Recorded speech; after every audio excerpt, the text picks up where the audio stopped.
Hi friends, welcome back my channel. അപ്പോൾ നവറാസ് കിച്ചണിൻ്റെ മറ്റൊരു എപ്പിസോഡിലേക്ക് എല്ലാവർക്കും സ്വാഗതം. അപ്പോൾ ഇന്ന് ഞാൻ വന്നിട്ടുള്ളത് ഒരു സ്വീറ്റാണ്, ഒരു ഡെസേർട്ടായിട്ടാണ് വന്നിട്ടുള്ളത്. പുഡിങ്ങാണ്.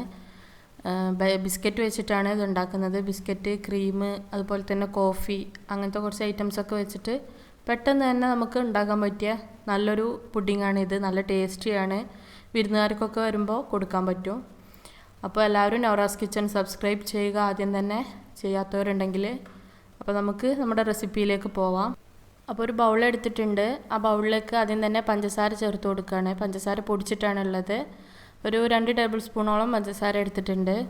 അതുപോലെ തന്നെ ഒരു 1.25 ടേബിൾ സ്പൂണ് കൊക്കോ പൗഡർ. പിന്നെ കൊക്കോ പൗഡറിൻ്റെ ചിലത് ഭയങ്കര കട്ടിയായിട്ടുള്ളത് ഉണ്ടാവും, അപ്പോൾ അതനുസരിച്ച് കൂട്ടിയും കുറച്ചെടുക്കുക. പിന്നെ 1 ടേബിൾ സ്പൂൺ മൈദ ചേർത്തിട്ടുണ്ട്. അപ്പോൾ ഇതൊരു സോസ് തയ്യാറാക്കാൻ വേണ്ടിയിട്ടാണിത്. ഞാൻ ആ കേക്കിൻ്റെ മേലെ ഡെക്കറേഷന് വേണ്ടിയിട്ടുള്ളൊരു സോസാണ് ഉണ്ടാക്കുന്നത്. കുറച്ച് ഉപ്പും കൂടി ചേർത്ത് കൊടുക്കുക. ഇത്രയും ഡ്രൈ ഇൻഗ്രീഡിയൻസാണ് ഇതിലേക്കുള്ളത്. ഇതിനെ നന്നായിട്ടൊന്ന് എന്നിട്ട് മിക്സാക്കി എടുക്കണം. അപ്പോൾ പഞ്ചസാരയും മൈദയും അതുപോലെ തന്നെ കൊക്കോ പൗഡറും ഉപ്പും എല്ലാം കൂടെ മിക്സാക്കി എടുക്കുക നല്ലോണം. പറ്റുന്നുണ്ടെങ്കിൽ ഒന്ന് തരിച്ചെടുക്കുകയും ചെയ്യുക അരിപ്പയിലൂടെ. ഇതുപോലെ നന്നായിട്ട് മിക്സാക്കി എടുക്കുക. ഇതപ്പോൾ ആ സോസിന് വേണ്ടിയിട്ടാണ് മൈദ ചേർക്കുന്നത്. ആ സോസ് ഒന്ന് ടൈറ്റ് ആവാൻ വേണ്ടിയിട്ടാണ്. മൈദ അല്ലെങ്കിൽ കോൺഫ്ലവർ ആണെങ്കിലും മതി. പക്ഷെ ഒരുപാട് അങ്ങോട്ട് തിക്കായിട്ടുള്ള ഒരു ഭയങ്കര കുറുന്നനായി പോവുകയും ചെയ്യരുത് അത്. അപ്പോൾ ഇതാണ് ഇപ്പോൾ ഇതിന് വേണ്ട പാകത്തൊരു ഇൻഗ്രീഡിയൻസ് എന്ന് പറയുന്നത്. അപ്പോൾ ഇതിലെ കട്ടകളൊക്കെ നന്നായിട്ട് ഉടച്ചെടുക്കുക.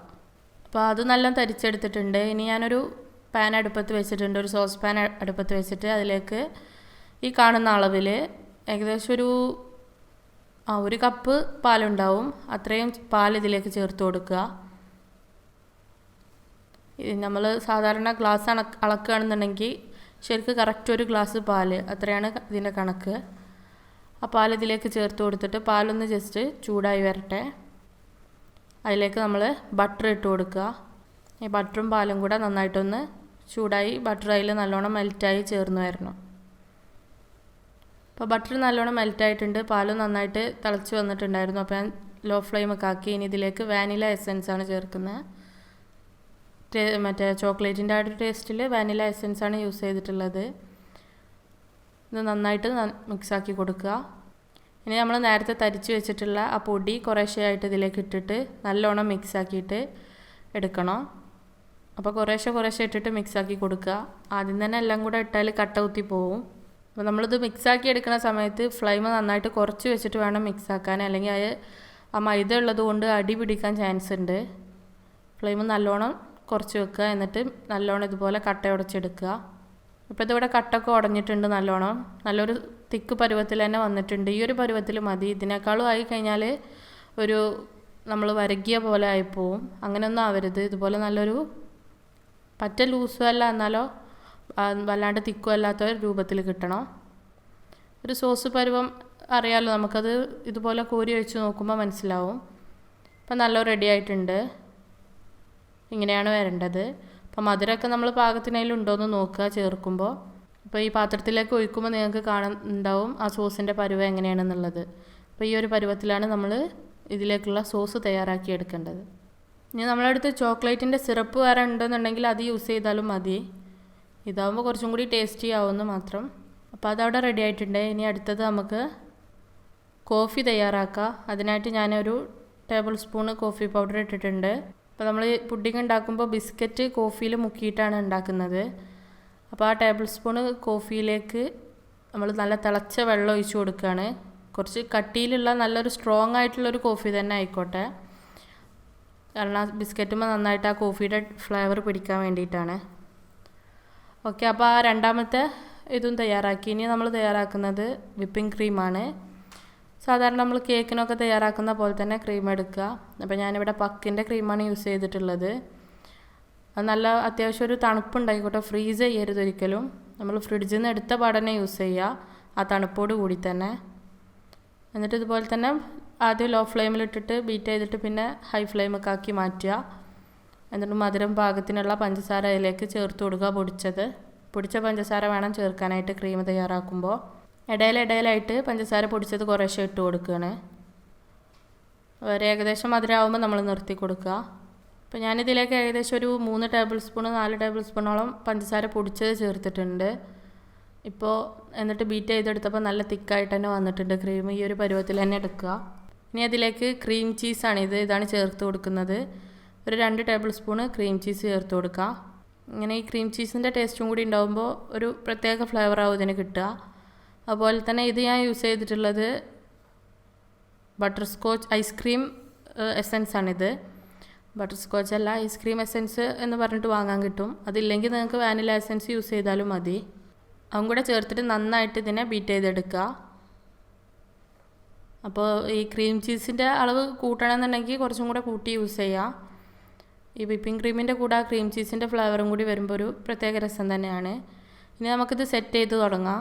അപ്പോൾ ഞാൻ ഈ ഗുഡ്ഡൻ്റെ ബിസ്ക്കറ്റാണ് എടുത്തിട്ടുള്ളത്. ഒരു ഗ്ലാസ് ഇതുപോലത്തെ ഒരു ഗ്ലാസ് ബൗളിലാണ് ഞാനിത് സെറ്റ് ചെയ്യണത്. അപ്പോൾ ആദ്യം തന്നെ അടിയിൽ കുറച്ച് നമ്മൾ തയ്യാറാക്കിയിട്ടുള്ള ക്രീം ഒന്ന് തേച്ച് പിടിപ്പിക്കുക. ആ ബിസ്ക്കറ്റ് അതിൽ സെറ്റായിട്ട് നിൽക്കാൻ വേണ്ടിയിട്ടാണ് നേരം പോലെ. അപ്പോൾ അതിനെ നന്നായിട്ടൊന്ന് പാത്രത്തിൻ്റെ 4 സൈഡിലും തേച്ച് പിടിപ്പിച്ച് കൊടുക്കുക. ഇപ്പോൾ ഇവിടെ ക്രീം ഞാൻ പാത്രത്തിൻ്റെ അടിയിൽ കുറേശ്ശെ തേച്ച് പിടിപ്പിച്ചിട്ടുണ്ട്. ഒരുപാട് തേക്കണ്ട, ജസ്റ്റ് ഒന്ന് ആ ബിസ്ക്കറ്റ് ഒട്ടി നിൽക്കാൻ വേണ്ടിയിട്ടുള്ളത് മാത്രം മതി.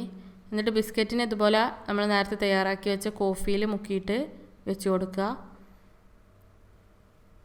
കോഫിയിലൊന്ന് കുതിർത്തെടുത്തിട്ട് അതിനെ ഇതുപോലെ ലെയറാക്കിയിട്ട് വരിക്ക് വെച്ച് കൊടുക്കുക. അപ്പോൾ ബിസ്ക്കറ്റിൻ്റെ ഫസ്റ്റ് ലെയർ ഇവിടെ വെച്ചിട്ടുണ്ട്. ഇനി അതിൻ്റെ മേലിലേക്ക് നമ്മൾ വീണ്ടും ക്രീം വെച്ച് കൊടുക്കുകയാണ്. അപ്പോൾ ഈ ക്രീം വെക്കുമ്പോൾ കുറച്ച് കട്ടിയിൽ തന്നെ വെക്കുക. ബിസ്ക്കറ്റിനെ നല്ലോണം കവർ ചെയ്തിട്ട് കുറച്ച് തിക്കായിട്ട് തന്നെ ക്രീം തേച്ച് കൊടുക്കുക. അപ്പോൾ ക്രീം രണ്ടാമത്തെ ലെയറായിട്ട് ക്രീം ഇട്ടു. ഇനി ഇത് കുറച്ച് നട്ട്സ് പൊടിച്ചതാണ്, ബദാം അതുപോലെ തന്നെ കാഷ്യൂ നട്ട് ഇതൊക്കെ കൂടെ പൊടിച്ചെടുത്തതാണ്. ജസ്റ്റ് ഒന്ന് ക്രഷ് ചെയ്തെടുക്കുക. ആ ഒരു പൊടിയും കൂടെ ഇതിൽ ആഡ് ചെയ്യുന്നുണ്ട്. ക്രീം തേച്ചതിൻ്റെ ശേഷം അതിൻ്റെ മേലത്തെ ഒരു ലെയറായിട്ടാണ് ഇത് ചേർക്കുന്നത്. ഇത് നമ്മൾ നേരത്തെ തയ്യാറാക്കിയ സോസ് ഞാൻ ഇതുപോലെ ഒരു ബോട്ടിലേക്ക് മാറ്റിയതാണ്. അതിനെ ഇതിലേക്കൊന്ന് ഇടയിൽ വെച്ച് കൊടുക്കുന്നുണ്ട്. ഇനി വീണ്ടും നമ്മൾ ആദ്യം ചെയ്ത പോലെ തന്നെ ബിസ്ക്കറ്റിനെ കോഫിയിൽ മുക്കിയിട്ട് വീണ്ടും വെച്ച് കൊടുക്കുക. ഇങ്ങനെ നമ്മളെടുത്തുള്ള പാത്രം ചെറുതാണെന്നുണ്ടെങ്കിൽ അതനുസരിച്ച് 2-3-4 ലെയറൊക്കെ ആയിട്ട് കിട്ടും. ഇപ്പം ഞാൻ എടുത്തിട്ടുള്ള കുറച്ച് വലുപ്പത്തിലുള്ള പാത്രമാണ്. അപ്പോൾ ഇത് 2 ലെയറിന് തന്നെ വരുള്ളൂ. അപ്പോൾ നമ്മളത് ആ ബിസ്ക്കറ്റിൻ്റെതും വെച്ചു. നേരത്തെ ചെയ്ത പോലെ തന്നെ വീണ്ടും ക്രീം ഇട്ട് കൊടുക്കുകയാണ്. അപ്പോൾ ക്രീം ഇട്ട് കൊടുക്കുന്നതിൻ്റെ മുന്നേ കുറച്ചും കൂടെ നട്ട്സ് ഞാൻ പൊടിച്ചതൊന്ന് വിതറിയിട്ടുണ്ട്. ഇനി ക്രീം നന്നായിട്ട് അതിൽ കവർ ചെയ്യുക. ഇപ്പോൾ നന്നായിട്ട് ക്രീം കൊണ്ട് നല്ലോണം എല്ലാ ഭാഗത്തും കവർ ചെയ്തിട്ടുണ്ട്. അപ്പോൾ നമ്മൾ ആ ഉപയോഗിച്ച ക്രീം മൊത്തം ഇതിന് ചിലവായിട്ടുണ്ട്. ഇനി നമുക്കിതിൻ്റെ മുകളിലുള്ള ഡെക്കറേഷനാണ് ചെയ്ത് കൊടുക്കേണ്ടത്. അത് ഓരോരുത്തരുടെ ഇഷ്ടമനുസരിച്ച് ചെയ്ത് കൊടുക്കാം. പല ഡിസൈനുകളും ചെയ്യാവുന്നതാണ്. അപ്പോൾ ഞാനിവിടെ ആദ്യം കുറച്ച് നട്ട്സ് കൊണ്ട് ഇതുപോലെ ലൈനാക്കിയിട്ട് വെച്ച് കൊടുക്കുകയാണ്. നട്ട്സ് നമ്മൾ നേരത്തെ ഉള്ളിൽ ചേർത്ത ആ നട്ട്സിൻ്റെ പൗഡർ അതൊന്ന് ഇതുപോലെ ലൈനാക്കി വെച്ച് കൊടുക്കുക. ഇതിൽ കൂടെ വേണമെങ്കിൽ ബിസ്ക്കറ്റ് പൊടിച്ചതുണ്ടെങ്കിൽ ആ ബിസ്ക്കറ്റ് പൊടിച്ചതും കൂടെ ആഡ് ചെയ്യുക ഈ നട്ട്സിൻ്റെ കൂട്ടത്തിൽ. അപ്പോൾ ഞാൻ നട്ട്സ് പൊടിച്ചത് അതുപോലെ ലൈനാക്കി കൊടുത്തു. എന്നിട്ട് നമ്മൾ നേരത്തെ ഫസ്റ്റ് തയ്യാറാക്കിയിട്ടുള്ള ആ ചോക്ലേറ്റിൻ്റെ സോസ് ഇതുപോലെ ഡോട്ടായിട്ട് ഇങ്ങനെ വെച്ച് കൊടുത്തിട്ട് ഈ ലൈനിൻ്റെ ഇടയിലൊക്കെ ഡോട്ടായിട്ട് ഇട്ട് കൊടുക്കുകയാണ്. എന്നിട്ട് പിന്നെ അതിനൊരു ഡിസൈൻ ആക്കാമെന്ന് കരുതിയിട്ടാണ്. ഇപ്പോൾ നമ്മൾ ഡോട്ട്സൊക്കെ ഫുള്ള് കൊടുത്തു കഴിഞ്ഞു. ഇനി ഇതുപോലെ ഒരു ടൂത്ത് പിക്ക് വെച്ചിട്ടോ അല്ലെങ്കിൽ ഇതുപോലത്തെ വലിയ സ്റ്റിക്ക് വെച്ചിട്ടോ ഇതുപോലെ ഒന്ന് ഡിസൈൻ ചെയ്ത് കൊടുക്കുക. അപ്പോൾ ഞാൻ പറഞ്ഞ പോലെ തന്നെ ഡിസൈനൊക്കെ നിങ്ങളുടെ ഇഷ്ടത്തിനനുസരിച്ച് ചെയ്യുക. അങ്ങനെ എല്ലാതും ഇതുപോലെ ചെയ്ത് കൊടുക്കാം. അപ്പോൾ ഇത് ഫുള്ളും നമ്മളിവിടെ ഡിസൈൻ കൊടുത്തു കഴിഞ്ഞു. ഈ ഒരു രൂപത്തിലാണ് ഞാൻ ഈ പുഡിങ്ങിനെ ഡിസൈൻ ചെയ്തെടുത്തിട്ടുള്ളത്. നല്ല ടേസ്റ്റിയായ പുഡിങ്ങാണ്. ഇനി ഇതിന് നമുക്ക് ഫ്രിഡ്ജിൽ വെച്ചിട്ട് സെറ്റാക്കി എടുക്കുകയാണ് ചെയ്യേണ്ടത്. ഫ്രീസറിലല്ല, താഴെ തന്നെ വെച്ചാൽ മതി. ഫ്രിഡ്ജിൻ്റെ താഴത്തെ തട്ടിൽ തന്നെ വെച്ചിട്ട് ഏകദേശം ഒരു നൈറ്റ് ഫുള്ള് ഇരുന്നാലും അത്രയും നല്ലതാണ്. അപ്പോൾ ഇതിപ്പോൾ ഞാൻ ഫ്രിഡ്ജിൽ നിന്നൊക്കെ എടുത്ത ശേഷം ഉള്ളതാണ്. നല്ല ടേസ്റ്റി ആയിട്ടുള്ള പുഡിങ്ങാണ്. എല്ലാവരും ട്രൈ ചെയ്ത് നോക്കുക. എല്ലാവർക്കും ഇഷ്ടപ്പെടും. സബ്സ്ക്രൈബ് ചെയ്യുക, ബെല്ലൈക്കൺ ക്ലിക്ക് ചെയ്യുക. Thank you for watching.